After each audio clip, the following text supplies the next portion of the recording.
Once known as Mr. Excitement, Jackie Wilson lit up every stage he touched. But behind the spotlight was a life filled with pain, betrayal, and financial ruin. From a broken home in Detroit to dazzling fame, Wilson climbed fast. By 10, he was drinking and gambling. By 17, a father. He had the moves, the voice, and the charisma to rival Elvis himself. But despite hit records and sold-out shows, he died with just $10,000 to his name, deep in IRS debt, abandoned by his managers, and rumored to be a victim of the Hollywood Mafia. Inside his now-forgotten home at 16,522 LaSalle Avenue, the echoes of a fallen legend remain. How did it all go so wrong for a man who gave the world so much soul? Stay tuned. This is the tragic downfall of Jackie Wilson. For years, quiet whispers have circulated through the back rooms of the music industry, rumors that Jackie Wilson's tragic death wasn't just a matter of fate, but the result of something far more sinister. Jackie Wilson, famously known as Mr. Excitement, wasn't just a charismatic performer with a voice that soared. He was a force, magnetic, unpredictable, and impossible to ignore. But behind the spotlight was a storm of chaos, manipulation, and unseen enemies. Throughout his career, Wilson relied heavily on advances from managers and publishers, money handed over with a smile, but often taken back with hidden strings. Those closest to him would later describe a disturbing pattern: encouragement to spend freely, but no real protection for his finances. His books never quite added up. The more he earned, the more he owed. Some insiders now believe that Wilson had unknowingly become entangled with the shadowy figures who lurked behind the curtains of the entertainment world. Powerful men who controlled the industry with a cold, calculated grip, and who didn't hesitate to ruin or remove those who stepped out of line. Was Jackie a threat to the empire they had built? A rising star who couldn't be controlled? The signs were there. Financial setbacks that seemed engineered, legal troubles that appeared out of thin air, and through it all, Jackie remained in the dark. "Let's look at the books," they would say. But he was never told what he'd truly spent or what was taken from him. Some say he knew too much. Others believe he simply refused to play their game. A closer look at Jackie Wilson's legacy reveals unsettling details. Flip over the back of his records, and different names start to appear: publishers, producers, collaborators. But who really wrote those songs, and who truly held the reins of his career? The people surrounding him, were they genuine allies, or were some strategically placed to monitor and manipulate him? Even his infamous on-stage collapse raises suspicions. Why did it take so long for medical help to arrive? And more importantly, who gained the most from his sudden decline? Jackie Wilson was a megastar, making more money than most could dream of. So how did it all vanish? As one digs deeper, inconsistencies in the official story begin to surface. Witnesses vanished. Accounts changed. Crucial documents were sealed away. One insider's words were chilling. Where were they? This so-called loving family, they hovered like vultures over a carcass. Allegations of neglect during his long hospital stay only fueled speculation. Some say it wasn't just negligence, it was deliberate. This isn't just a tragic tale of fame and misfortune. It might be the story of how a beloved icon was systematically broken by an industry cloaked in glamour, but riddled with corruption. And if Jackie Wilson was targeted, who else met a similar fate? Their deaths disguised as chance or poor health. Jackie's short, turbulent life may have been driven by an inner sense that time was not on his side. Drinking, gambling, fathering children while still a teen, he lived like a man racing against the clock. He was brilliant at everything: music, dance, even boxing. But behind the curtain, his world was collapsing. Now it's time to follow the trail and uncover the haunting truths behind Jackie Wilson's fall. Known to the world as Mr. Excitement, Jack Leroy Wilson Jr. was born on June 9th, 1934 in Highland Park, Michigan. But it was Mississippi, where his grandparents lived, that left one of the earliest marks on his soul. That's where the music found him. In the church choir, where gospel rhythms filled the air and stirred something deep inside the young boy. Yet, while the music took root, the message of the sermons never truly landed. Perhaps if it had, the road ahead might have looked very different. Back in Detroit, Wilson faced a harsher reality. His father, a heavy drinker and chronically unemployed, was largely absent. By the time Jackie turned 9, his father had walked out on the family completely. Without a role model at home, Jackie looked elsewhere and found the wrong kind of influence. At just 10 years old, he joined a street gang known as the Shakers. Under their wing, Wilson got swept into trouble. But even then, he carried something special with him: his voice. He sang on street corners, pouring his heart into every note, while strangers dropped coins into his hat. The money didn't go far. At an age when most kids were still learning to ride bikes, Jackie was already spending his earnings on alcohol. His mother, recognizing the dangerous path he was on, tried to intervene. She forced him to return to church and sing in the choir. "My mother just grabbed me by the hair one day and told me, 'No more,'" he once recalled. But for Jackie, it was never about morality or salvation. It was always about the music. Eventually, he joined a local gospel group, the Ever Ready Gospel Singers. They sang at churches and brought in modest income. But Wilson's demons lingered.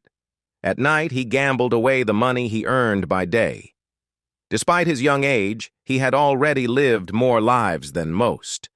And the trouble was only just beginning. Long before most kids even understood the rules of poker, Jackie Wilson was walking away from the table with all the winnings, sometimes taking the entire group's earnings home with him. By the time he was barely a teenager, his list of vices was already growing. Gambling came early. Women weren't far behind. One of his earliest and longest relationships was with a young girl named Freda Hood. They were just teenagers when they got together, but according to Hood, Wilson already carried himself like someone with far more experience. Their bond would span years, and for a while, she became one of the few constants in his unpredictable life. Even before reaching puberty, Wilson was living fast, taking on adult habits, adult temptations, and chasing adult ambitions. He had no patience for school and no interest in books. But he loved boxing. It was raw, physical, and thrilling, the perfect outlet for a hot-headed kid with something to prove. At just 15, he dropped out of school entirely. Boxing, he believed, might be his golden ticket. But his dreams inside the ring would be cut short in the most unexpected way. One evening, during a match, Wilson's mother came to watch.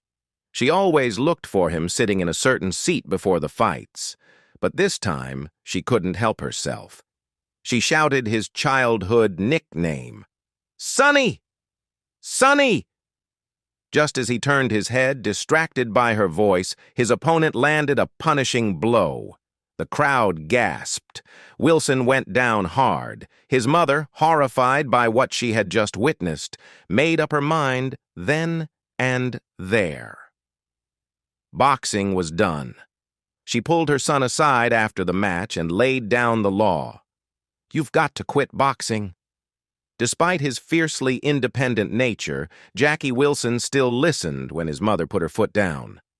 When she told him to give up boxing after witnessing him take a brutal hit in the ring, he obeyed without argument.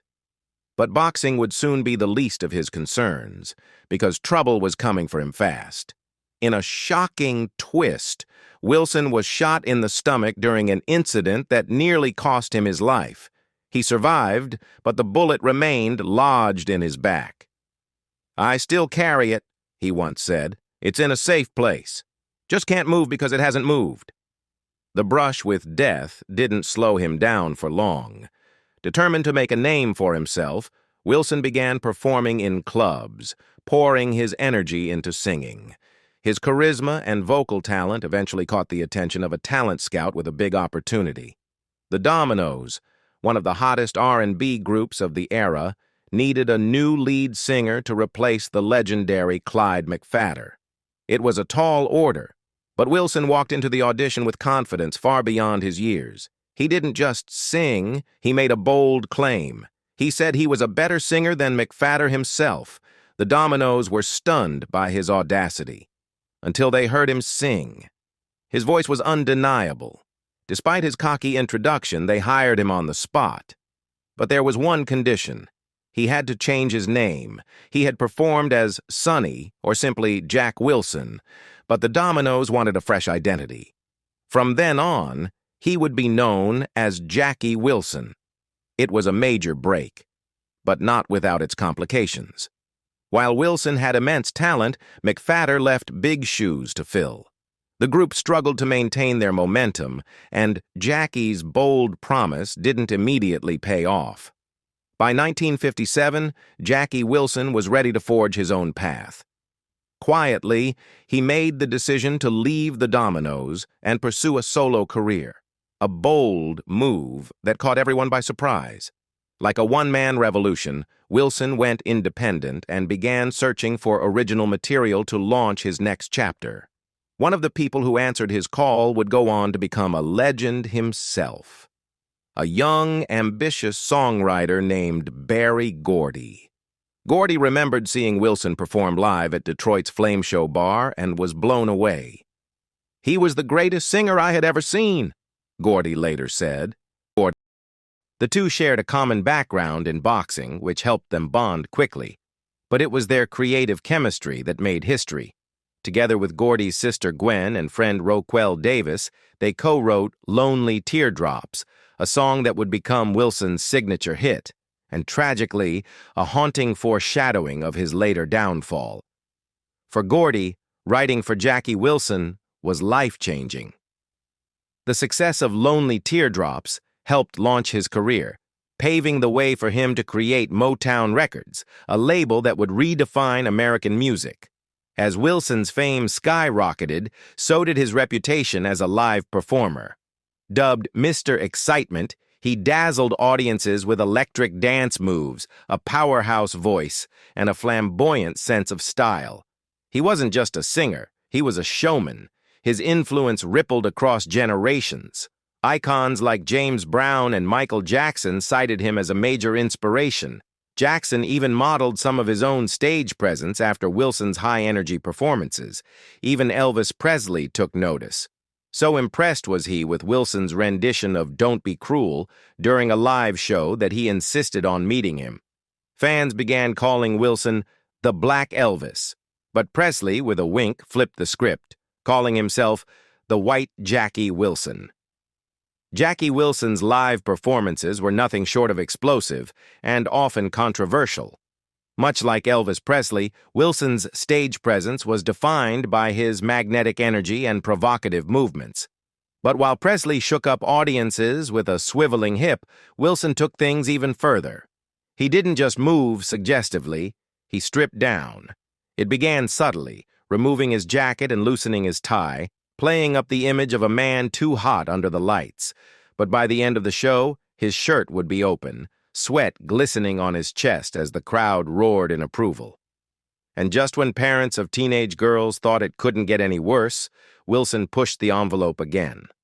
His flirtation with the microphone became infamous, caressing it, dancing around it, even pantomiming unzipping his pants. To some, it was artistic. To others, it was outrageous. Eventually, venues had to post warnings, for mature audiences only. But for fans, Wilson's wild theatrics only added to his legend. One fan recalled, "I saw Jackie in the 60s. There was no one like him. He did it all, and sang like a bird on top of it." Another added, "It's horrible that a man that great went out like that. He'll always be one of the greatest." Wilson was also known for engaging his audience, especially the women. He often pulled fans onto the stage for a kiss, but observers noticed he rarely picked the most beautiful women. This wasn't kindness. According to insiders, Wilson believed that if the ordinary girl got to kiss him, every girl in America would feel like she could too. It was a calculated move to broaden his appeal. Things reached a fever pitch in 1960 during a concert in New Orleans. As Wilson turned up the heat, the crowd lost control. Fans surged toward the stage in a frenzy, and only a swift response from law enforcement prevented chaos. Douglas described the chaos of that night in vivid detail. Police were stationed all around the stage, prepared for trouble. Larry Williams was performing Dizzy Miss Lizzie, with one foot propped on the piano, channeling Little Richard's wild energy. As he worked the crowd into a frenzy, he crouched at the edge of the stage, close, but never jumping in. That's when it happened. A wave of white women surged toward the front. And then, in a shocking twist, police grabbed Larry, dragged him off stage, and began beating him with their nightsticks. Jackie Wilson, standing nearby backstage, witnessed the entire horrifying scene. But the fallout didn't end there. When it came time to assign blame for the riot, it was Wilson who ended up in court.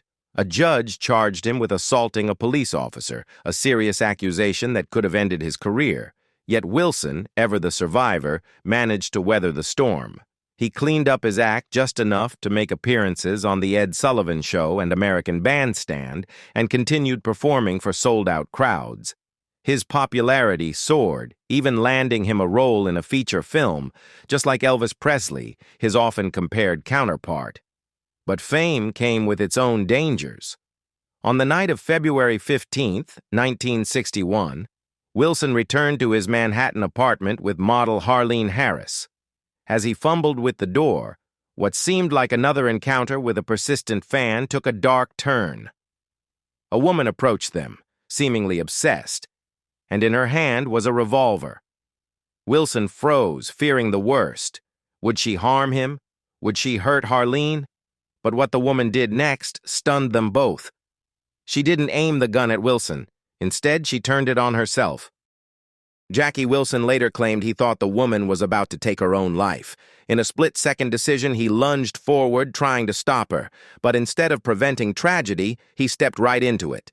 2 gunshots rang out, both tearing into his abdomen. Wilson collapsed, bleeding heavily. Paramedics rushed him to Roosevelt Hospital, where he was taken into emergency surgery. The situation was dire, but doctors managed to save his life, just barely. The consequences, however, would haunt him forever.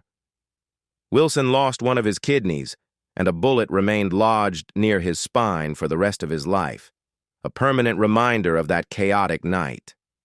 News of the incident spread quickly. Headlines spoke of a riot, police altercations, and even attempted murder. Wilson was charged with assaulting an officer, disturbing the peace, and inciting a riot. Photos of him allegedly hitting a cop splashed across newspapers. It seemed like scandal would derail his career for good. But behind the scenes, another story was taking shape, one the public wouldn't hear for years. The woman with the gun wasn't a crazed fan at all. Her name was Juanita Jones, and she was yet another girlfriend Wilson had been romantically involved with. When she saw him with model Harlene Harris, rage took over. The gun wasn't for herself. It was aimed at betrayal. Wilson's manager, Nat Tarnopol, quickly stepped in. To protect Jackie's reputation, he spun the story into one of heroism. Wilson, the brave entertainer, saving a deranged fan from self-harm. But his manager, Nat Tarnopol, wasn't just spinning stories to protect Wilson's image. He was also responsible for managing Wilson's income. But somewhere along the way, the money vanished. Despite earning a staggering $260,000 in 1961, when most Americans brought home just $5,000 a year, Wilson found himself broke. How could that happen? According to those close to him, it was a mix of shady deals, double contracts, and outright exploitation. Young performers like Wilson were often no match for the slick businessmen who ran the industry. The acts in those days were teenagers going up against corporate people, one insider recalled. And as kids, you don't think it's a cold business. Worse still, Tarnopol hadn't just mismanaged Wilson's income, he'd also failed to pay his taxes. Jackie, always focused on his music and trusting the people around him, didn't even realize how bad things had gotten.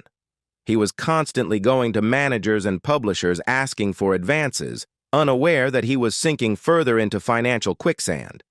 There was no real protection for his earnings. When questions arose, the response was always the same. Look at the books. You took this amount. But the books were cooked. Wilson didn't know how much he had taken or even how much he was spending. The moment the IRS came knocking, Jackie Wilson's world began to crumble. They demanded nearly $300,000 in back taxes, money Wilson had assumed was already handled. After all, that's what managers like Nat Tarnopol were supposed to do. Manage. But instead of paying taxes or investing wisely, Tarnopol had let it all slide, if not outright disappeared the funds. Now it was Jackie left holding the bag. The IRS didn't care about mismanagement or broken trust. They wanted their money, and they wanted it fast. Agents began reviewing Wilson's assets and quickly set their sights on something tangible: his family home in Detroit. It wasn't just bricks and mortar. This was where his wife, Freda Hood, and their children lived. But that didn't matter. The government seized it. Still, the home wasn't enough to cover the debt. Wilson had to agree to a grueling payment plan just to begin digging himself out of the financial hole he hadn't realized he was in. As if losing his house and fortune weren't enough, Wilson also lost something far more personal: his marriage. For Freda, the betrayals had piled up: the infidelity, the financial chaos, the public scandals. She'd reached her breaking point. "At that time, I just wanted to take our son to visit his father," she later said. She left. And just like that, Jackie Wilson, Mr. Excitement, was left alone, bankrupt and broken, with the worst still ahead. In 1964, Jackie Wilson was performing at Kiel Auditorium in St. Louis when legal trouble came knocking once again. Authorities were after him for allegedly breaching a performance contract. He owed $2,200, and they intended to arrest him right after the show. But Wilson wasn't about to go quietly. As the story goes, after stepping off stage, he made a dramatic exit by leaping out of a second-story window to avoid capture. It didn't work. Authorities eventually caught up with him, and he spent the night behind bars. But that incident was just the beginning of another long string of personal and professional disasters. By 1967, while touring South Carolina, Wilson again found himself in police custody, this time after inviting two young white women to his hotel room with his drummer. Police soon raided the room, and both men were arrested. Given the time and place, many believed race was the real issue. At this point, Wilson's reputation was in shambles. Still reeling from the tragic loss of one of his sons, he turned to alcohol and drugs to dull the pain. But instead of healing, his life spiraled further out of control.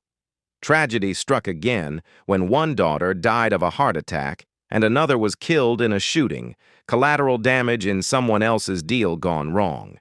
His career slowed, and so did his body. A benefit concert helped financially, but his health rapidly declined. He was transferred to a hospital in Mount Holly, New Jersey, unable to eat or speak. In 1984, at just 49 years old, Jackie Wilson died from pneumonia. To make matters worse, Wilson's estate was broke. With no funds for a funeral, he was buried in an unmarked grave. It wasn't until fellow artists and fans, led by DJ Jack the Rapper Gibson, raised enough money that Wilson was finally reinterred in a proper mausoleum in Wayne, Michigan, an overdue honor for a legend who gave the world so much and received so little in return. At the peak of his fame, Jackie Wilson purchased a handsome brick Tudor-style home at 16,522 LaSalle Avenue in Detroit. Nestled in the city's north end, the neighborhood was once a thriving hub for African-American professionals and entertainers. To outsiders, it looked like Wilson had it all: a booming career, a beautiful family, and a stately home to match.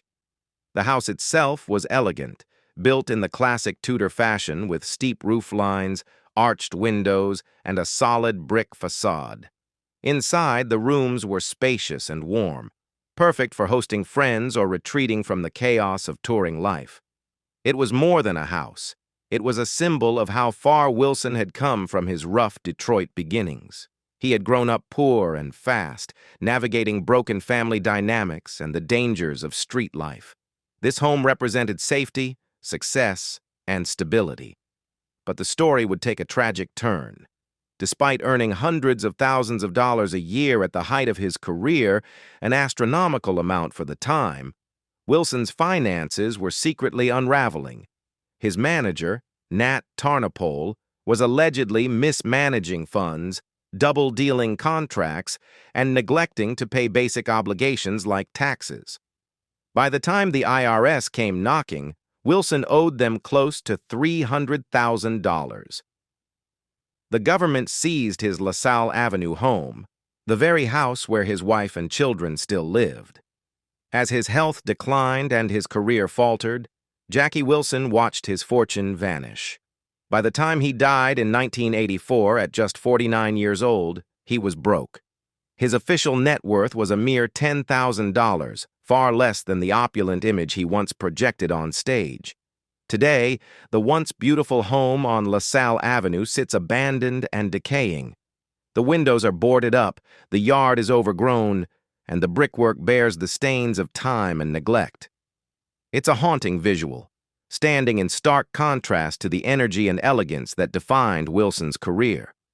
Jackie Wilson gave everything to his audience: his voice, his moves, his soul. But behind the glamour, he was a man exploited and forgotten, and the crumbling house he left behind tells a story louder than applause ever could. What do you think led to Jackie Wilson's downfall? Was it poor choices, exploitation, or simply the price of fame? Let us know in the comments below. And if you're moved by stories that reveal the truth behind the spotlight, don't forget to like this video, subscribe to our channel, and hit the bell icon so you never miss a deep dive like this one. Thanks for joining us. Until next time, stay tuned.